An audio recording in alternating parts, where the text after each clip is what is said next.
SIR আবহে ভারতীয় আধার card সহ গ্রেপ্তার 14 জন বাংলাদেশি। জলপাইগুড়ি রোড স্টেশনে আরপিএফ এর হাতে গ্রেপ্তার কামাখ্যা আনন্দ বিহার এক্সপ্রেস থেকে আটক বাংলাদেশিদের দল। জিজ্ঞাসাবাদের পর গ্রেপ্তার এক বাংলাদেশি দালাল সহ 14 জন। ধৃতদের মধ্যে 5 জন পুরুষ, 5 জন মহিলা ও 4 জন শিশু রয়েছে। ধৃতদের কাছ থেকে উদ্ধার হয়েছে জাল আধার কার্ড, মালয়েশিয়ার মুদ্রা। ধৃতদের জেরা করে আরও তথ্য জানার চেষ্টা চলছে।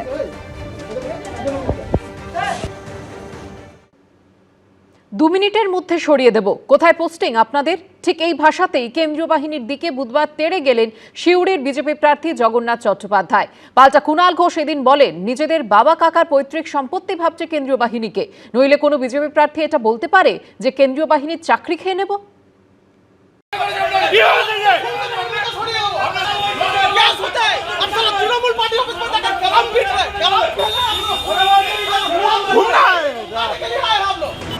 পুলিশ প্রশাসন এখন জাতীয় নির্বাচন কমিশনের অধীনস্থ। নজিরবিহীন কেন্দ্রীয় বাহিনী আসছে এবারের ভোটে। জেলায় জেলায় রুটমার্চ শুরু করে দিয়েছে কেন্দ্রীয় বাহিনী। এই পরিস্থিতিতে কখনো কেন্দ্রীয় বাহিনীকে আঙুল উঁচিয়ে শাসানি, কখনো পুলিশকে ঘিরে স্লোগান।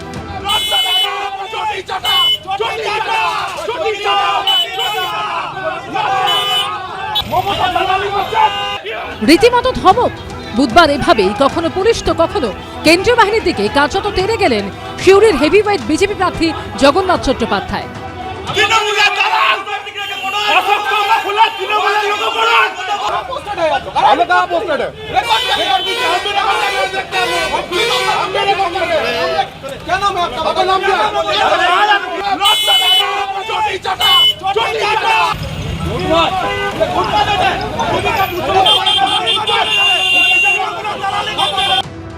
বিজেপির অভিযোগ, সিউড়ি থানার আইসির নির্দেশে 168 নম্বর বুথের বিজেপি সভাপতি উপেন দাস ও 171 নম্বর বুথের সভাপতি গোপাল দাসকে হুমকি দিয়েছেন পুলিশ ও কেন্দ্রীয় বাহিনীর জওয়ানরা। অভিযোগ পেয়ে বুধবার সিউড়ি রবীন্দ্রপল্লীতে রুটমার্চ করার সময় পুলিশ ও কেন্দ্রীয় বাহিনীকে ঘিরে ধরে বিক্ষোভ দেখাতে শুরু করেন বিজেপি প্রার্থী ও কর্মীরা।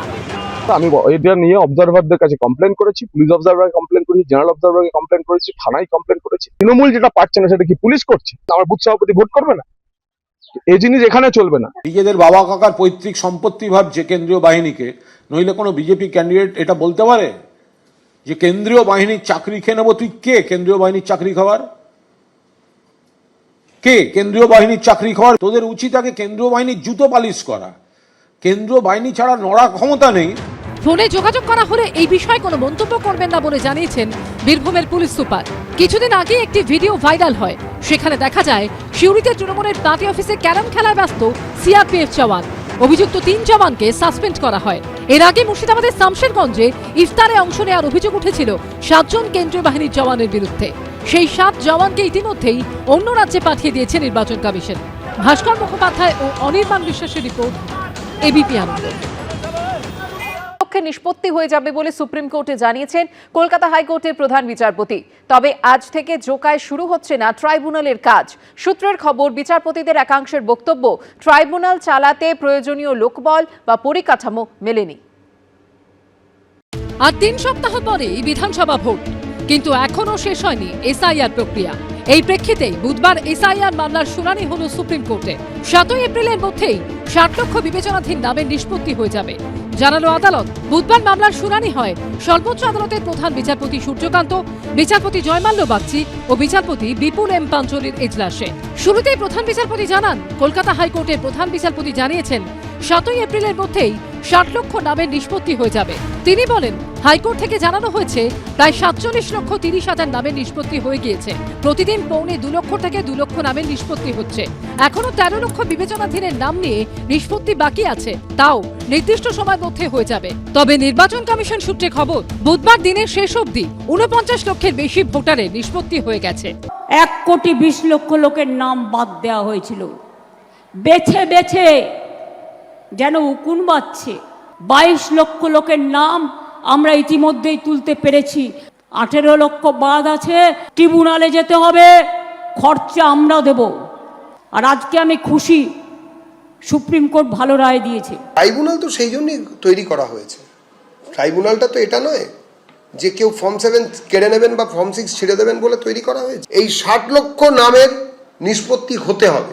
নিষ্পত্তি মানে নিষ্পত্তি, নো এসআইআর নো ভোট। এসআইআরকে মাঝখানে আটকে দিয়ে শেষ হয়ে গেল বলে ঘোষণা করে ভোটে চলে গেলাম, যেহেতু সময়টা চলে যাচ্ছে, এসব বলা যাবে না। বিবেচনাধীন তালিকায় থাকা যাদের নাম বাদ পড়েছে বা পড়ছে তারা ট্রাইব্যুনালে আবেদন করতে পারবেন।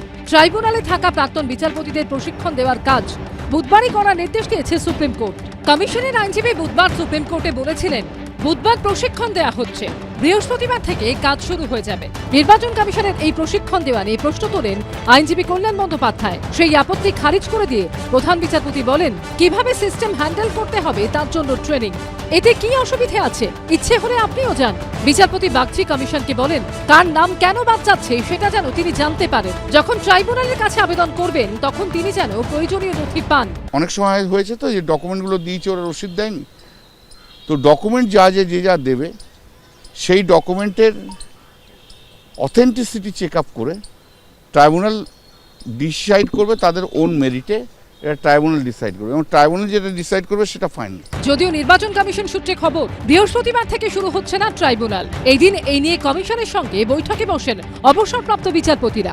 এসওপি এবং পরিকাঠামো নিয়ে একাধিক প্রশ্নের উত্তর না মেলায় এই দিনের বৈঠক মুলতবি হয়ে যায়। ফের কবে বৈঠক হবে তা স্পষ্ট করেনি কমিশন। সূত্রের খবর, কয়েকজন অবসরপ্রাপ্ত বিচারপতি ট্রাইব্যুনাল থেকে সরে আসতে চেয়েছেন। বিচারপতিদের একাংশের বক্তব্য, এত বড় ট্রাইব্যুনাল চালাতে যত লোকবল বা পরিকাঠামো দরকার তার প্রায় কিছুই তৈরি হয়নি। কমিশনের তরফে এখনো গোটা বিষয় সম্পর্কে স্পষ্ট ব্রিফ করা হয়নি। সূত্রের খবর, বুধবারের বৈঠকে অবসরপ্রাপ্ত বিচারপতিদের একাংশ প্রশ্ন তোলেন, শুধুমাত্র একটা পোর্টাল দিয়ে কি গোটা প্রক্রিয়া সম্পূর্ণ করা সম্ভব? বিএলও নথি নেয়নি এমন অভিযোগ পেলে কি করতে হবে? কমিশন প্রশ্নের উত্তর না দিতে পারলে ট্রাইব্যুনালে কাজ করব না, সাফ জানান এক অবসরপ্রাপ্ত মহিলা বিচারপতি।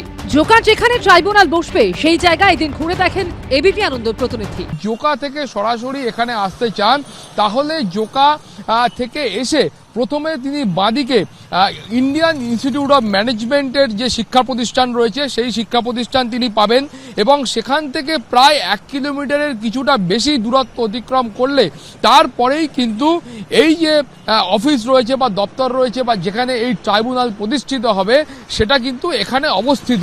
এক জুডিশিয়াল অফিসারকে হুমকি চিঠি দেওয়ার অভিযোগ উঠেছে কোচবিহারের তৃণমূলের জেলা সভাপতি এবং কোচবিহার দক্ষিণের তৃণমূল প্রার্থী অভিজিৎ দেব ভৌমিকের বিরুদ্ধে। এই নিয়ে ডিজিপিকে ব্যবস্থা নেওয়ার নির্দেশ দিয়েছেন কলকাতা হাইকোর্টের প্রধান বিচারপতি, যদিও অভিযোগ অস্বীকার করেছেন অভিযুক্ত।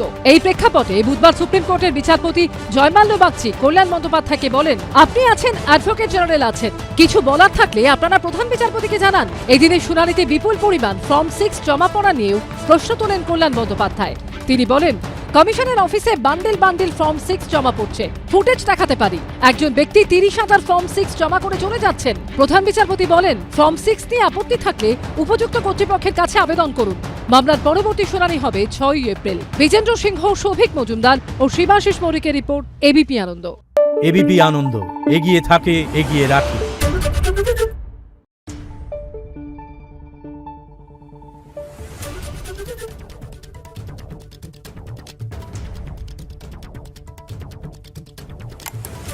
Thank you.